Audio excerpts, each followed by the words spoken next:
Are more recognizable. Wheeled armored cars are the oldest form of armored vehicles.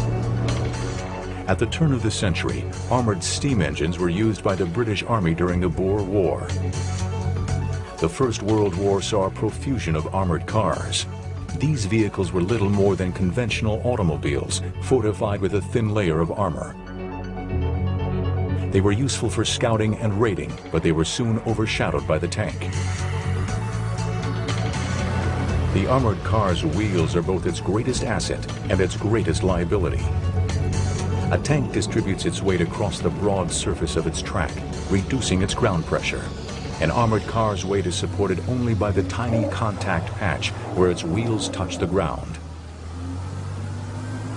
This means that a tank is better able to traverse mud, snow, and soft ground, where an armored car can become hopelessly bogged down.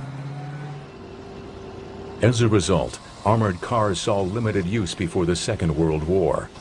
They could not carry as much armor as tracked vehicles, so they were used mainly for reconnaissance missions, where they could remain on roads or hard ground. World War II saw innovations such as additional wheels to reduce ground pressure.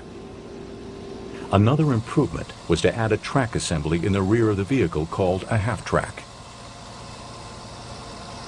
The post-war years saw many innovations in armored car design. The French Panhard EBR introduced the idea of supplementary wheels. Two pairs of wheels in the center of the vehicle would be kept in an elevated position when high speed was desired. But if they encountered mud, the wheels would be lowered for better traction. Another method to reduce ground pressure is to increase the surface area of the tire. This can be done by removing air from the tire, giving it a greater footprint on the ground. On the Soviet BTR-152, the driver could utilize external pipes to inflate or deflate the tires, depending on the terrain conditions. Another innovation was run-flat tires, which if punctured were still operational.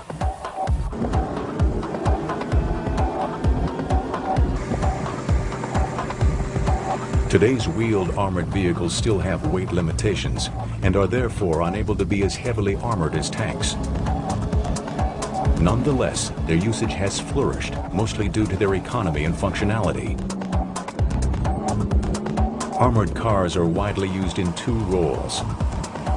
They are the successors to ancient cavalry, using their speed and mobility to scout ahead of heavy tank forces and to screen the unprotected flanks of large mobile formations.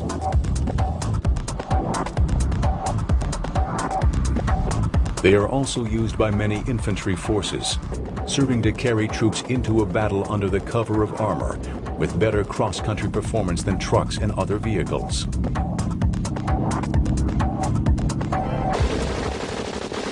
The United States has always been one of the largest producers of wheeled armored vehicles.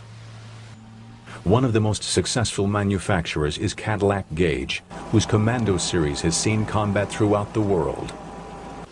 The V-150 Commando was used extensively by the Royal Saudi National Guard during the First Gulf War.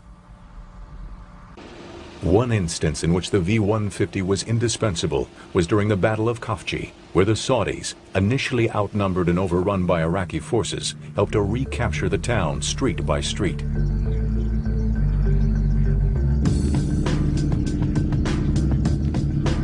The latest and most powerful variant of the Commando is the V600, which offers the firepower of a main battle tank with the simplicity and low cost of an armored car.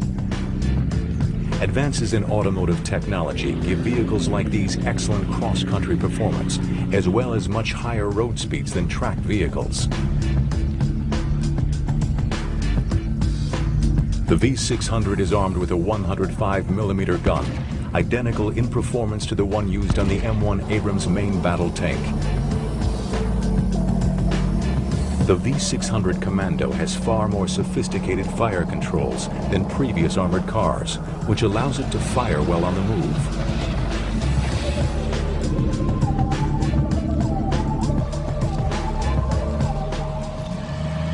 In the 1980s, the U.S. Marine Corps began looking for a light armored vehicle to give their divisions additional mobility. they selected a design that had its origins in Switzerland.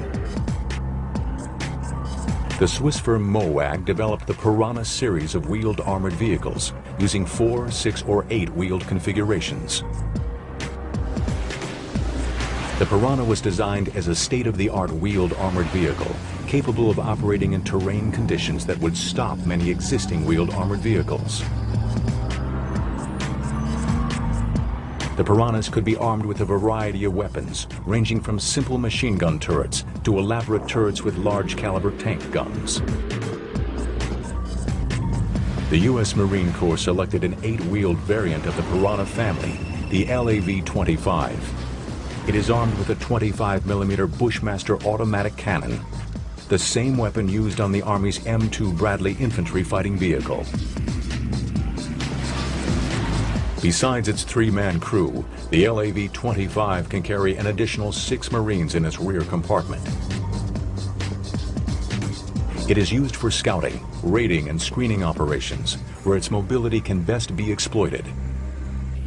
The LAV-25 can move in advance of Marine mechanized formations, hunting out weak points in enemy positions. It offers the scouts the advantage of armor protection, as well as its considerable mobility in most terrain.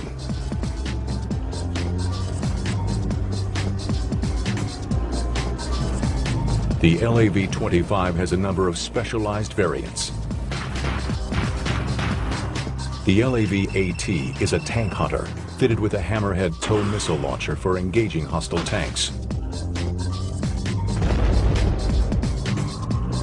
To provide fire support for the Marine units, there is a special mortar version armed with an 81mm mortar in the rear compartment.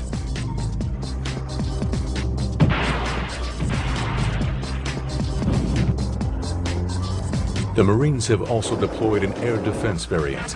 The LAV-AD's primary mission is to protect forward Marine units from low-altitude airborne threats. A secondary mission is to provide ground defense against light armored mechanized forces. The Blazer turret includes an infrared targeting sight, a laser rangefinder, and the option of employing either Stinger missiles or the rapid-fire GAU-12 25mm Gatling gun.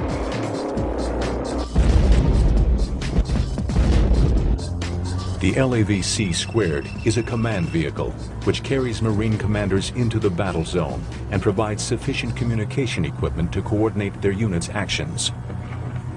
The LAV units also have their own recovery vehicles to help repair damaged vehicles.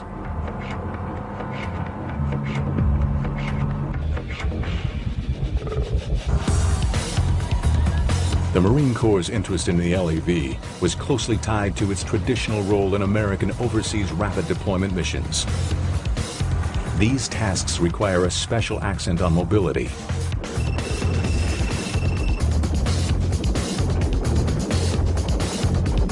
The Marines sought a vehicle light enough to be airlifted, yet armed adequately to have an impact on the modern mechanized battlefield.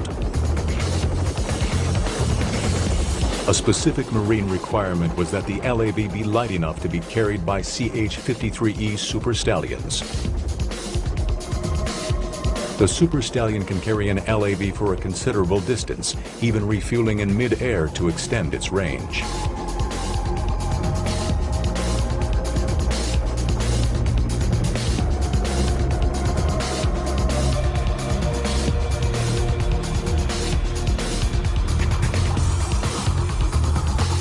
The LAV also proved well suited for airdrop missions. It takes an impressive set of parachutes to land a 12-ton LAV safely.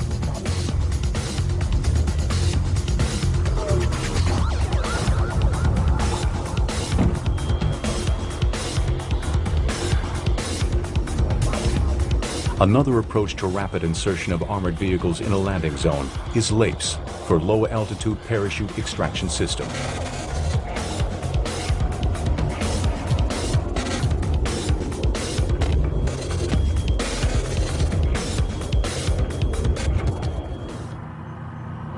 The LAV saw extensive combat during 1991's Operation Desert Storm. The conditions in Saudi Arabia, with its hard desert soil, proved advantageous to the LAV's wheeled configuration. LAVs were used in many engagements, from the first encounters with the Iraqi forces in Khafji to the final assault on Kuwait City.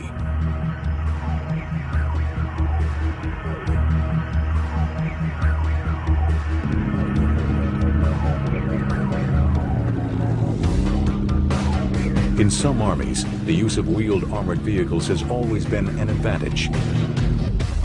A clear example has been the South African Defense Force. For decades, South Africa was involved in conflicts where their forces had to travel great distances with little logistical support. The Rottl infantry fighting vehicle was especially useful during these engagements. Used primarily as a troop carrier, the Rottl's wheeled configuration was perfect for prolonged journeys over dense terrain. Early South African armored cars saw extensive use in the North African desert campaigns of World War II. In the 1960s, South Africa began production of the Eland armored car, based on the French Panhard AML. These proved to be extremely successful. In a number of skirmishes with Angolan forces, Elands were able to knock out more powerful Soviet-manufactured T-55 tanks by exploiting the speed and mobility of the smaller armored car.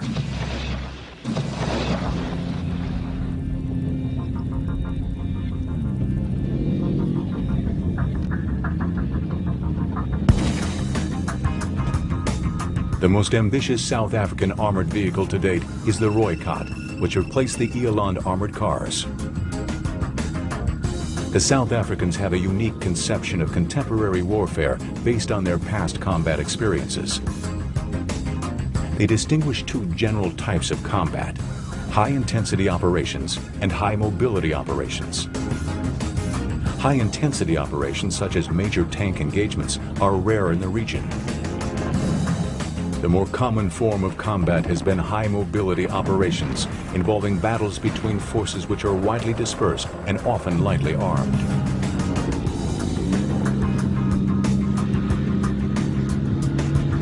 The Rooikot's armament is a stabilized 76mm gun. This is lighter than the guns found on many armored cars.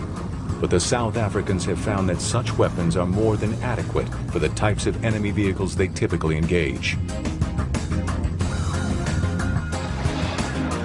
Wars in Africa usually involve formations of light armored vehicles. Heavy tank formations are uncommon. Mines, however, are a constant danger. South African armored vehicles like the Rooikot incorporate special features such as V-shaped armored hulls to help reduce their vulnerability to landmines. They can continue to operate even after one or more wheels have been destroyed. The G6 Rhino is the largest of the South African wheeled armored vehicles. The G6 is one of the few large-caliber artillery vehicles to use a wheeled configuration instead of tracks. It is designed to work in concert with the various types of wheeled vehicles used by the South African forces. The G6 is armed with a 155mm 45 caliber gun, which can fire projectiles to a distance of over 18 miles. The Rhino's 6 crewmen sit in a fully protected armored turret, from which they can fire up to 3 rounds a minute. With room for 45 complete rounds on board and a combat weight of over 50 tons, the Rhino's self-propelled howitzer is one of the heaviest wheeled armored vehicles in existence and a clear example of South Africa's unique approach to armored vehicle design.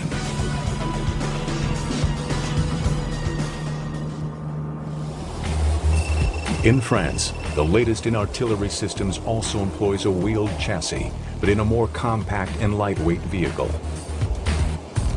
Weighing just under 20 tons, the French César is a lightweight in the ranks of self-propelled artillery systems. But the lightweight